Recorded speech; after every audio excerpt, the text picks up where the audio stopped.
بسم اللہ الرحمن الرحیم۔ آج ہم ملحد کے ایک نئے اعتراض کے ساتھ آپ کے سامنے حاضر ہیں۔ چلیں پہلے اعتراض کو دیکھتے ہیں۔ ملحد لکھتا ہے خدا اوجل کیوں؟ پھر اس کے ضمن میں کہتا ہے اگر خدا نے دنیا بنائی ہے تو اسے اپنی مخلوق سے براہ راست رابطہ کرنے میں کیا امر مانے ہے؟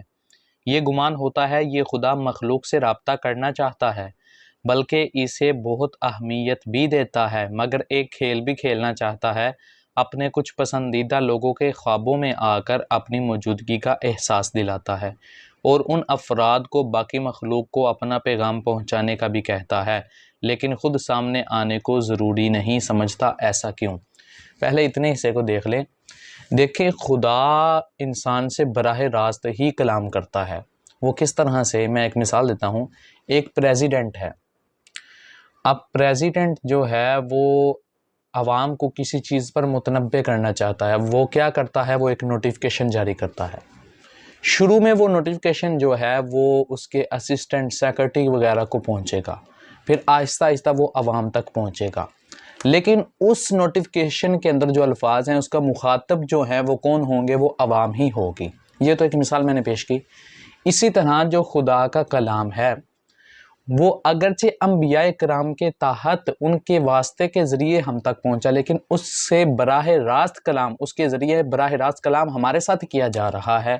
قرآن مجید میں جگہ جگہ ہے یا ایھا الناس، اے لوگو، اور بعض جگہوں پہ مومنین سے ڈائریکٹ خطاب ہے، یا ایھا الذین آمنوا، ٹھیک ہے؟ تو یہ براہ راست ہی کلام ہے۔ اور دوسرا جو نقطہ اس نے ذکر کیا کہ بعض لوگوں کے خوابوں میں آ کر ان کو کہتا ہے کہ پیغام پہنچاؤ، ایسا کچھ نہیں ہے، بلکہ انبیاء کرام علیہم السلام کو خوابوں میں نہیں بلکہ ان کو فرشتہ کے ذریعے وحی دے کر خدا تعالیٰ حکم دیتا ہے کہ جاؤ میرے پیغام کو آگے لوگوں تک پہنچاؤ۔ یہ خوابوں والی بات اس نے خود سے جو ہے نا پیش کی ہے۔ اگر اس کا دعویٰ اس کے نزدیک سچا ہے تو اس کے اوپر وہ دلیل دے۔ آگے جو مزید اعتراض اس کو دیکھتے ہیں۔ جی لکھتا ہے کہ خدا پرست یہ توجیہ پیش کرتے ہیں کہ خدا اگر سامنے آ جائے تو پھر تو ہر شخص یقین کر لے، ورنہ اصل روح تو بغیر دیکھے یقین کرنے میں ہے۔ میں ذاتی طور پر اسی تشریح پر بالکل بھی یقین نہیں رکھتا، کیونکہ یہ وضاحت ہمیں عقل کے استعمال سے روکتی ہے، ورنہ اگر تمام انسان ثبوت مانگنا چھوڑ دیں اور عقل استعمال نہ کریں تو تمام نظام ہی درہم برہم ہو جائے۔ اچھا، یہ توجیہ آپ نے سنی، اور اس نے پہلے نمبر پہ تو یہ توجیہ جو ہے یہ مکمل طور پر پیش نہیں کی۔ تو دوسرے نمبر پہ ہم تمام وہ توجیہات یہاں پر پیش کریں گے جو اس معاملے پر پیش کی جاتی ہیں، پھر آخر پہ ہم جو ہے الگ سے ان سب سے ہٹ کر ایک جو وجہ ہے وہ بیان کریں گے۔ سب سے پہلی جو توجیہ پیش کی جاتی ہے جس کو ملحد نے بھی پیش کیا، میں مکمل توجیہ کو پیش کرتا ہوں، وہ یہ ہے کہ اگر خدا ظاہر ہو جاتا تو پھر امتحان ہی ممکن نہ تھا، کیونکہ پھر تو کس کی جرت تھی کہ خدا کی نافرمانی کرے، اس کی حکم عدولی کرے؟ یا تو پھر یہ معاملہ ہونا تھا کہ کوئی خدا کی حکم عدولی کرتا اور خدا ظاہر ہونے کے باوجود صرف اور صرف اس وجہ سے آزمائش ہے اس کو ممکن بنائے، وہ کیا کرتا کہ اپنے اختیارات اور اپنی طاقت کو پردہ میں رکھتا، غیب کے اندر رکھتا۔ تو اس طرح تو خدا کا ظاہر ہونا کسی اور ہی صورت میں ہوتا، کیونکہ وہ اپنی طاقت کو ظاہر نہیں کرنے والا۔ تو اس سے یہ بات معلوم ہوتی ہے کہ اس طرح سے ظاہر ہونا بھی ایسا ہی تھا کہ جیسے وہ غیب میں ہی ہے۔ تو اس سے بہتر تو یہی تھا کہ وہ مکمل طور پر غیب میں ہوتا۔ اس سے ہٹ کر ایک اور توجیہ پیش کی جاتی ہے کہ انسان اس کو دیکھنے کی طاقت نہیں رکھتا، اس وجہ سے خدا ظاہر نہیں۔ اس کے اوپر ایک دلیل بھی ہے قرآن مجید میں کہ حضرت موسیٰ علیہ السلام نے اللہ تعالیٰ سے یہ گزارش کی کہ میں آپ کو دیکھنا چاہتا ہوں، تو جواب آیا لن ترانی، آپ ہرگز نہیں دیکھ سکتے۔ تو ظاہر سی بات ہے کہ ایک سورج ہے، انسان جب وہ اپنی آب و تاب میں سورج ہوتا ہے، انسان جب ایک سورج کو نہیں دیکھ سکتا تو سورج کے بنانے والے کو کس طرح سے دیکھ سکتا ہے؟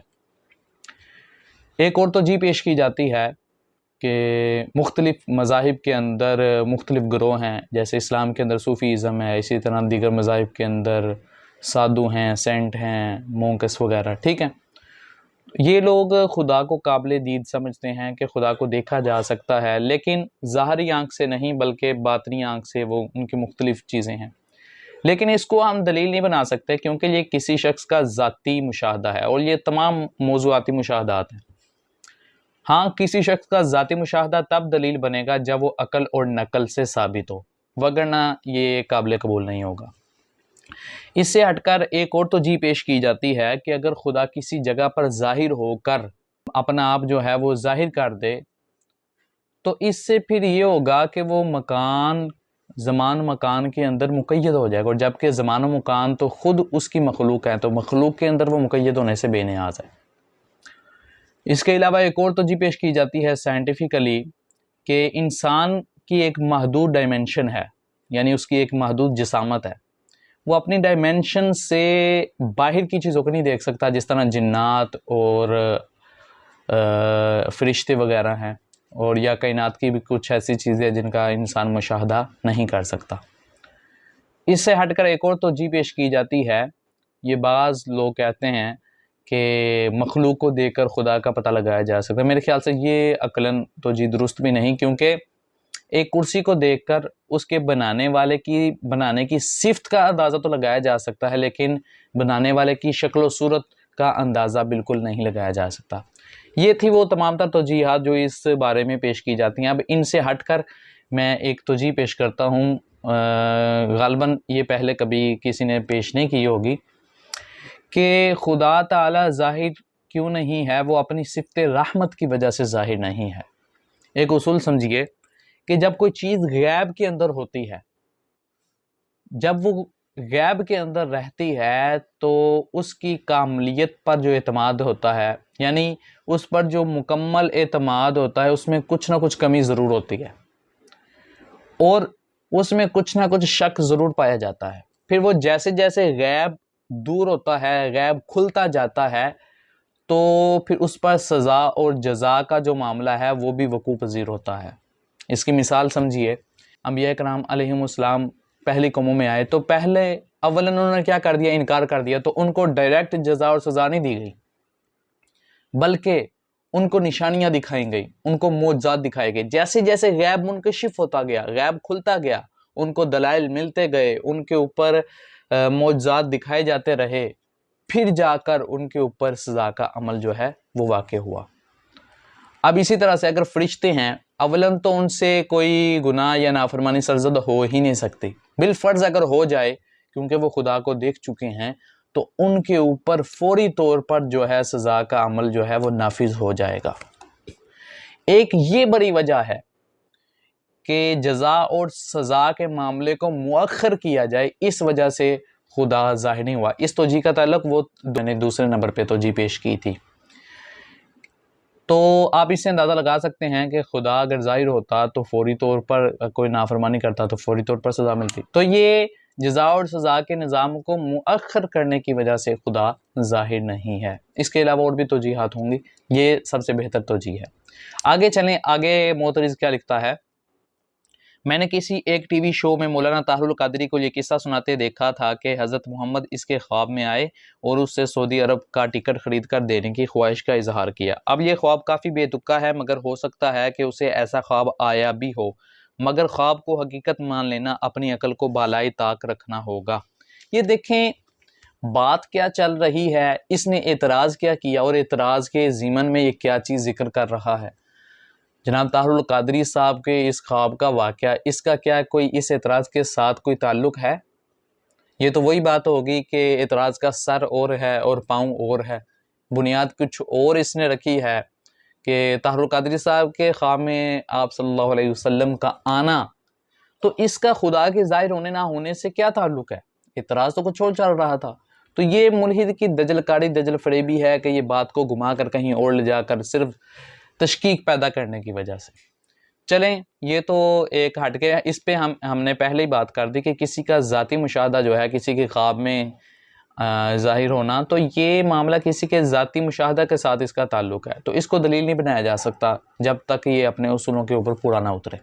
آگے چلیں، آگے لکھتا ہے، میری ذاتی رائے یہ ہے کہ اگر خدا سامنے آ بھی جاتا ہے تو میں اسے اس کائنات کا خالق تو مان سکتا ہوں، مگر اگر وہ مجھے یہ بتائے کہ انسانیت کی تخلیق کا بنیادی مقصد صرف اور صرف یہ ہے کہ اربوں خربوں انسان دن رات خدا کو سجدہ کریں اور صرف اس کی خوش آمد اور تعریف کریں اور انعام کے طور پر انہیں جنت اور حوریں مل جائیں گی، تو میرے جیسے انڈیپینڈنٹ اور آزاد شخص کے لیے ایسی لاجک کو ہضم کرنا بہت مشکل ہوگا، اور میں پھر بھی شاید نافرمان ہی رہوں گا۔